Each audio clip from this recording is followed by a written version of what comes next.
지역의 이슈를 만나는 시간 헬로 이슈 토크 시작합니다. 경찰청의 통계에 따르면 최근 몇 년 새 대구 경북에서 아동학대 의심 신고가 증가한 것으로 나타났습니다. 특히 학대 판정을 받은 천여 명의 아이들이 원가정 보호와 가정 복귀로 최종 조치됐다는 소식이 알려지면서 많은 이들이 공분을 사고 있는데요. 이 시간 이슈 토크에서는 우리 지역 아동학대 현황과 관련 대책에 대해 이야기 나눠보겠습니다. 지역 공공정책연구원 기화서 박사와 함께합니다. 안녕하십니까? 안녕하세요. 네, 반갑습니다. 보통 아동학대라고 하면 가정이나 유치원에서 이루어지는 신체적 학대가 가장 먼저 떠오르곤 하는데요. 먼저 아동학대 개념부터 짚어주시죠. 네, 얘기하신 그 개념 당연히 포함되고 네. 좀 더 구체적으로 아동복지법 제3조 7항의 개념을 중심으로 살펴보면 어쨌든 그 아동을 키우는 보호자를 포함한 네. 그 누구든 간에 그 아동에게 건강 또는 정신적 발달에 위해를 가하는 네. 그러한 그 신체적, 정서적, 성적 폭력, 가혹행위 플러스 해서 그 아동이 이 상태로 놔두면 위험하거나 그리고 이 신체적으로, 이 정신적으로 발달에 문제가 된다는 알면서도 네. 그냥 내버려 두는 이런 것을 소위 말해 방임 또는 유기라고 표현을 하거든요. 네. 이런 것까지 포함하는 것이 아동복지법상의 아동학대에 해당이 됩니다. 네. 자, 그러면 좀 더 구체적으로 보면 이런 사건이 있었죠. 그 지난해 여름이었죠.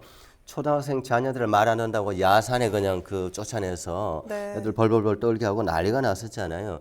그 이제 40대 이제 아줌마, 네. 엄마 결국은 이제 징역 2년의 집행유예, 징역 2월에 집행유예 2년을 선고받았어요. 네. 징역 6개월의 집행유예 2년이네요. 어쨌든 꽤 중형을 받았는데 네. 그 산에 그 애들을 그거는 완전히 버리는 겁니다. 네. 유기하는 거예요, 그거는. 그건 살인입니다, 살인. 네. 그 놔두면 그야말로 그 어린 애들이 저체온증으로 죽죠, 야산에서. 어쨌든 간에 이런 상황이 있었고. 근데 여기에서 하나 우리가 조금 애매한 것이 네. 우리가 방임과 유기, 방임 또는 유기 이런 네. 부분에 대해서 우리가 좀 아셔야 되는데 단순히 무슨 폭력 행위를 한다든지 가혹한 뭔가 행위를 하지 않더라도 네. 어린이에게 그 아동에게 밥을 안 주고 애가 아픈데 병원을 데려가지 않는다. 그리고 약을 안 사준다. 그러면 그것 또한 방임이에요. 네. 그리고 길 가다 애를 자기 집이 아닌 다른 곳에 놔둬버리고 부모가 가버리면 그 유기라 그러거든요. 버리는 네. 겁니다. 그런 것도 아동 학대입니다. 그래서 정말 이런 부분은 이게 노인 학대도 마찬가지예요. 네. 다 포함이 되는 겁니다. 네. 그래서 조금 넓게 생각을 해야 된다라고 생각합니다. 네, 신체적 학대와 정서적 학대에 대해서 구체적인 사례를 네. 들어서 말씀해 주셨는데요. 그렇다면 우리 지역의 아동학대 현황도 짚어주시죠. 대구 경북을 좀 놓고 좀 살펴볼 필요가 있겠는데 일단은 대구 경찰청에 접수된 아동 학대 신고 건수를 보면 이게 2017년 정도 시점 한 5년 전으로 놓고 보면 네. 2017년도는 한 400여 건 정도였는데 이것이 완전히 그 기하급수로 늘어서 2021년 그러니까 작년 시점에는 1,200건 정도로 기하급수로 급증을 했습니다. 네. 그다음에 이제 우리 경북을 놓고 봐서도 이미 올해 2022년 9월 올해까지만 놓고 9월까지만 놓고 봤을 때도 이미 1,000건이 넘었거든요. 네. 그 숫자가 굉장히 늘어났는데 이 부분은 저는 이런 부분도 영향이 있지 않을까. 아동 학대와 관련돼서 우리 그 모든 시민들, 국민들의 인식의 정도가 많이 좀 높아졌다는 것도 하나 있고, 네. 또 하나는 우리가 너무나 가슴 아팠던 정인이 사건이 있죠. 네.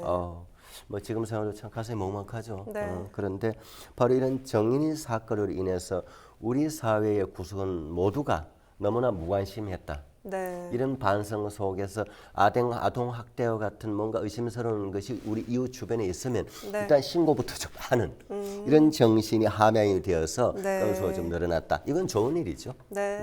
그로 인해서 우리 경찰 쪽이나 이런 쪽에서 또 인력의 과부하 걸려서 업무가 좀 늘어날 수는 있겠으되 네. 그러나 이는 생명을 보호하는 일이고 생명의 위해로부터 보호하는 일, 특히 우리 아동에 대한 일이기 때문에 그런 네. 분들은 그런 일은 이 건수가 아무리 늘어나도 우리 경찰분들 적극 협조를 해 주셔야 되리라 생각을 합니다. 네.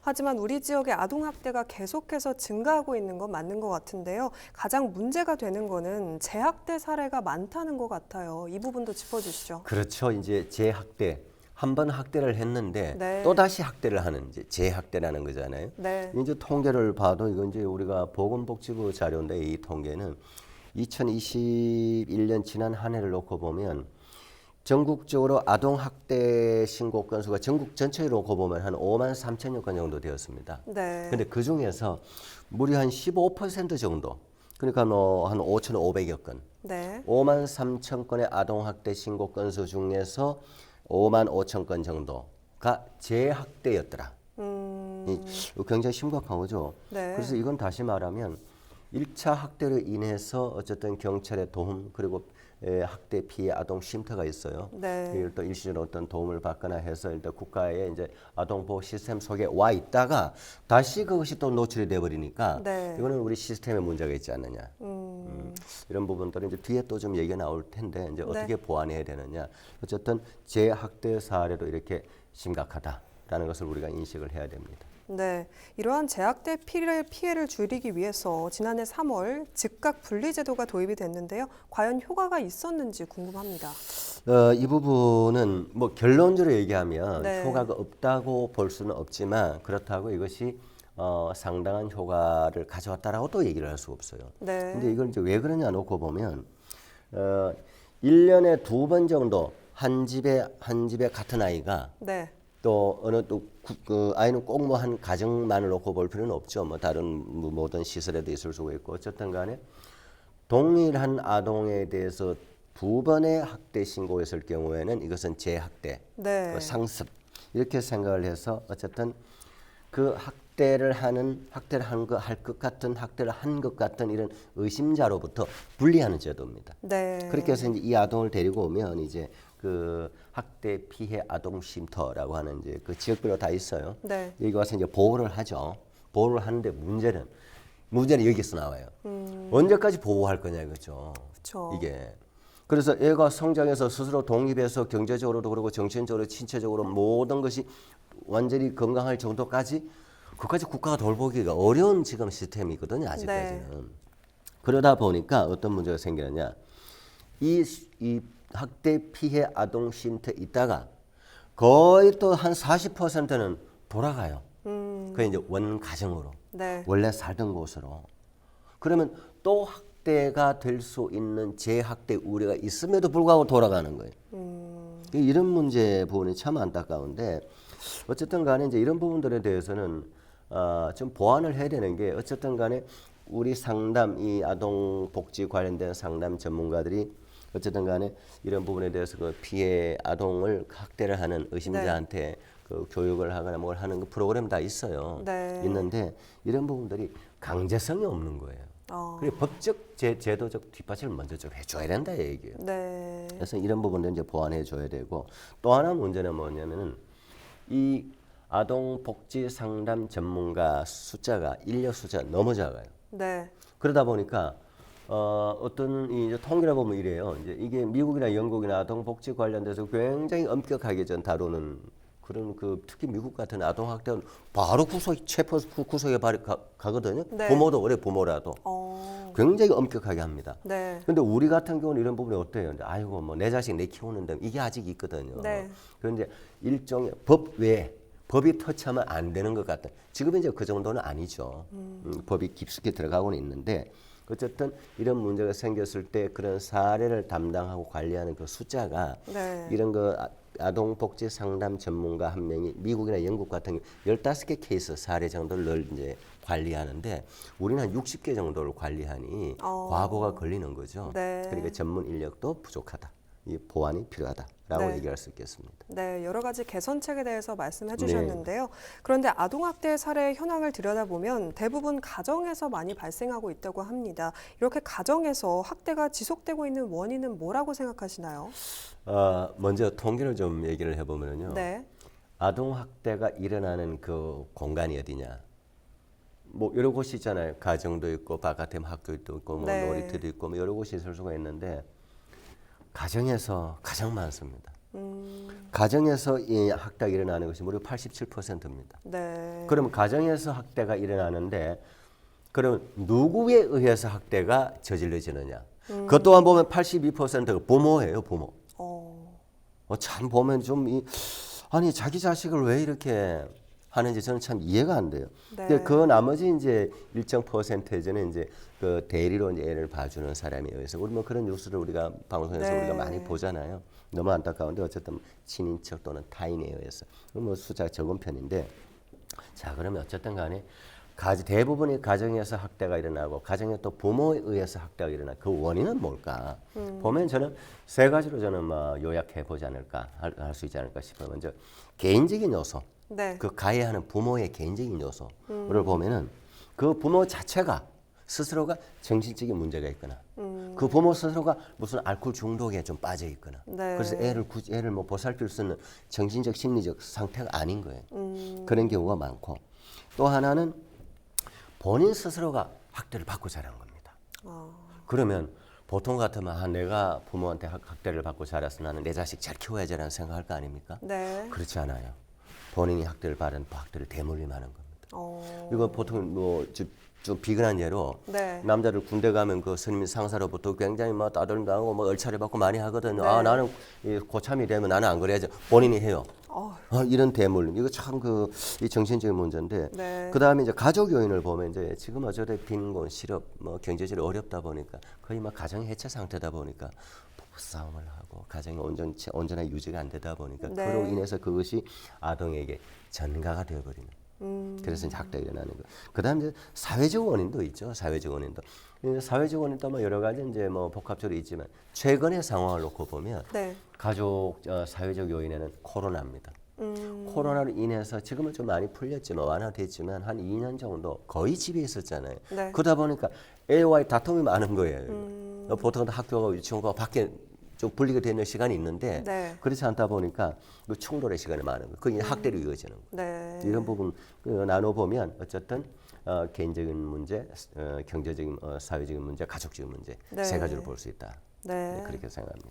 가족학대의 여러 가지 원인에 대해서 살펴봤습니다. 이어서 미등록 아동에 대한 문제도 살펴볼 텐데요. 보건복지부의 자료에 따르면 미등록 아동에 대한 학대도 계속해서 증가하고 있다고 하는데요. 관련 내용도 말씀해 주시죠. 그렇죠. 이 미등록이라는 거는 다시 말하면 뭔가요? 그 아동의 그야말로 출생 기록이 없다는 겁니다. 네. 그게 이제 미등록이거든요. 국가의 소위 말하는 법적 그 출생 등록 시스템에 아예 들어가 있지 않은, 네. 그 통계에 잡히지 않은 이런 경우인데 이제 가장 비근한 사건으로 이 사례가 있죠. 작년이었죠. 네. 경북 구미에서 그 빌라에서 3세 여아가 사망한 상태에서 발견됐잖아요. 네. 아우 너무 안타까운 일이죠. 그 사건 그야말로 이 사건은 이제 2020년도 8월쯤에 애를 아예 그 이사 나가는 집에 놔두고 네. 애를 놔둔 채로 이사를 가버린 거 아닙니까? 네. 근데 그 다음에 발견됐잖아요. 이게 말이 안 되는 겁니다. 이게 지금 그러다 보니까 그 3세 여아가 혼자서 배고프면 굶주리고 있다가 울다가 결국은 죽은 거 아닙니까? 그래서 이 사건을 보니까 이 아이가 기록이 없는 거예요. 출생 친구 자체가 안 되는 거예요. 네. 보통 미등록 아동은 이렇게 해서 발견되는 겁니다. 얘가 동안 어떤 환경에 자랐고 그리고 뭔가 뭐 의료 혜택이라든지 국가의 어떤 보호 혜택 같은 게 어떻게 왜 이랬지? 보니까 기록이 없는 거예요. 미등록 아동인 거예요. 네. 그야말로 완전 사생한 거예요, 이런 경우가. 그래서 이제 이런 부분에 대해서 지난달이죠. 국정감사 기간 안에서 그 더불어민주당 기동민 의원이라고 있습니다. 이제 네. 기동민 의원이 보건복지로부터 받은 자료를 가지고 대략 이제 자료를 봤더니 2022년 현재 시점에 우리나라에서 지금 미등록 숫자가 140여 명으로 추산된다. 근데 이것도 정확하진 않아요. 네. 그럴 수밖에 없는 것이 보통 이런 사건이 나야 이게 발견이 됩니다. 네. 그러다 보니까 정확한 숫자는 아니다. 그리고 저는 이 시점에서 이제 아까 저 구미 사건, 그 3세 여아 사건, 지금도 뭐 치가 떨릴 정도인데 네. 지금 다 재판 받고 있습니다. 왜요? 그 여아이 3세 여아의 엄마가 누구냐? 네. 뭐 떠들썩했잖아요. 지금도 뭐 얘기 오고 가는 거 이제 밝혀졌죠. 네. 할머니라고 했던 당사자 본인이 엄마잖아요. 네. DNA 검사했지 않습니까? 네. 지금 그런 상황입니다. 이거는 뭐 악질 중에 악질이죠. 네. 3살 먹은 애를 그렇게 이거는 방치 아니라 이거는 유기한 겁니다. 그거는 내버려둔 거 아닙니까? 네. 그렇게 죽게 만든 거. 이거는 있을 수 없는 일이죠. 네. 네, 여기서 궁금한 점이 그렇다면 현재 출생 미등록 아동이 몇 명 정도 대략 되는지 궁금하거든요. 그렇죠. 제가 조금 전에 아까 이제 더불어민주당 기동민 의원의 146명 정도로 얘기를 했는데 이걸 좀 더 이 구체적으로 보니까 이게 이런 것을 조사를 할 수 있는 그 정확한 법적 근거가 아직 없는 거예요. 네. 그래서 전국에 251개의 아동복지 시설을 대상으로 해서 그 아동복지 시설 속에 있는 그 어린 아이들 그리고 또 이제 그런 시설 쪽에 관여하는 사람들은 아무래도 주변에 이렇게 나름 조금 이렇게 정보력이 있잖아요. 네. 그래서 조금 탐문도 해보고 탐색도 해보고 뭐 체크를 해보니 추산이에요, 추산. 이것도 정확한 숫자는 아니다. 네. 근데 이것이 이제 왜 이러냐? 제가 조금 전에도 얘기했지만 이런 사례들이죠. 재작년 11월 달 전남 여수의 주택 냉장고 안에 네. 냉장고 안에 이 남자 2세 아이가 죽어 있었잖아요. 네. 미등록이었어요. 출생신고 자체가 안 되는 애였어요. 그리고 올해 지난 1월 달에 인천 미추홀구, 네. 미추홀구라고 있잖아요.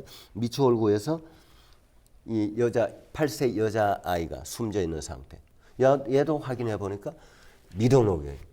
출생 자료가 없는 겁니다. 네. 자, 그럼 왜 이렇게 숫자조차도 부정확하고 명료하게 파악이 안 될 정도의 우리나라 정도의 우리가 전자정부 이 시스템은 전 세계 1위입니다. 우리나라가. 네. 모든 것이 우리가 중앙, 지방 모든 걸 다 포함해서 이런 출생 그리고 법적인 관련되는 거, 보건복지 관련된 국세 관련 일목요연하게 우리가 전자정부 시스템화되는 전 세계 탑입니다. 네. 그럼에도 불구하고 우리가 왜 이게 안 되느냐 이런 거 하나. 문제는 여기 있어요. 가족관계 등록은 법원이 최종 관할을 하는 것이고 네. 그다음에 아동의 보건복지는 보건복지부가 담당을 하게 되고 그다음에 아이의 출생과 관련된 지자체에 의뢰서 오면 동사무소 가서 읍면 동사무소에서 1차로 신고를 해야 되고 네. 이렇게 다 나눠져 있는 거예요. 그래서 이런 부분들의 이제 제도적 정비가 좀 필요하다라는 네. 생각을 하게 됩니다. 네. 아동학대 예방을 위해서 지역사회에 많은 관심들이 좀 필요할 것 같아요. 그렇죠. 네. 네. 그렇다면 우리 지역에서는 또 어떤 노력들을 하고 있는지도 궁금하거든요. 네, 요 얘기를 하면서 요 앞에 그 제도 보완 그리고 네. 이렇게 우리의 출생 관련돼서 아동과 관련돼서 그 정부 부처도 나눠 있고 이런 부분에 조금 보완해 드리고 싶은 것이 네. 출생 통보제를 좀 도입을 해야 된다. 출생 통보제. 그 지금은 예전과 달리 모든 아동들의 거의 뭐 99% 정도가 병원에서 분만을 하거든요. 네. 그러면 병원 측에서 의사가 병원 측에서 출생 통보를 하도록. 이런 제도 지금 이 법을 만들기 위해서 그 국제법제사법위원회 법사위원회 계류 중입니다. 네. 아직 법이 통과되지는 않았는데 네. 요 보완의 얘기를 좀 드리면서 우리 지역 사회 얘기를 좀 드리면은요. 먼저 경상북도의 경우는 어쨌든 위기 아동 통합 지원 센터라는 것을 가동하고 있습니다. 네. 가동해서 지금 이 연도별로 관련 전문 인력도 조금씩 늘려 나가고 있습니다. 네. 그리고 또 이제 뭐 안동시의 경우는 어쨌든 아동 학대 예방의 날이라고 해서 전국 기초지자체 중에서는 좀 드물게 어쨌든 네. 선도적으로 움직이고 있습니다. 매년 11월 19일, 11월 19일이 네. 아동 학대 예방의 날입니다. 그렇게 해서 이 피해 아동 지원센터, 경찰청 그리고 관련 유관 기관들이 다 같이 이제 대시민 합동 캠페인도 하고 이런 노력들을 해 오고 있습니다. 이런 건 뭐 좋은 일이라고 생각을 해야 되죠. 네. 마지막으로 아동학대 예방을 위해선 어떤 방안이 필요하다고 생각하시는지 말씀해 주시죠. 네, 이 부분에 대해서 이제 저는 두 가지 간단하게 얘기 드리면은 방금 제가 얘기했던 네. 출생 통보제 이 법이 빨리 통과돼야 된다. 통과되는 거기에도 이제 그 법에 의해서 또 이제 모순이 생기는 경우도 있어요. 네. 나는 출산 사실을 굳이 알리고 싶지 않은 비밀 출산의 자유도 있잖아요, 대한민국 네. 국민으로서는. 네. 그런데 그런 부분을 어떻게 보완을 하면서 그 제도가 정착이 될지 네. 저는 굉장히 관심 있게 지켜보고 그 부분이 저는 가장 중요하다. 네. 그야말로 미등록이라든지 아동복지의 모든 부분은 거기서부터 시작이 되는 거예요. 네. 출생과 신고와 등록이 안 돼 있으면 어떻게 이걸 관찰하고 보호합니까? 네. 그러니까 모든 부분은 어쨌든 출생 신고와 그 등록 자료에 의해서 시작되기 때문에 이러한 아동 학대 그리고 미등록 아동을 없애기 위해서는 그런 일이 없도록 하기 위해서는 출생 통보제 같은 제도가 하루빨리 도입이 돼야 된다 이렇게 생각을 합니다. 네, 오늘 말씀 여기까지 듣도록 하겠습니다. 지금까지 우리 지역 아동의 학대에 대해서 이야기 나눠봤습니다. 이 시간 헬로 이슈 토크는 여기까지입니다. 시청해주신 여러분 고맙습니다.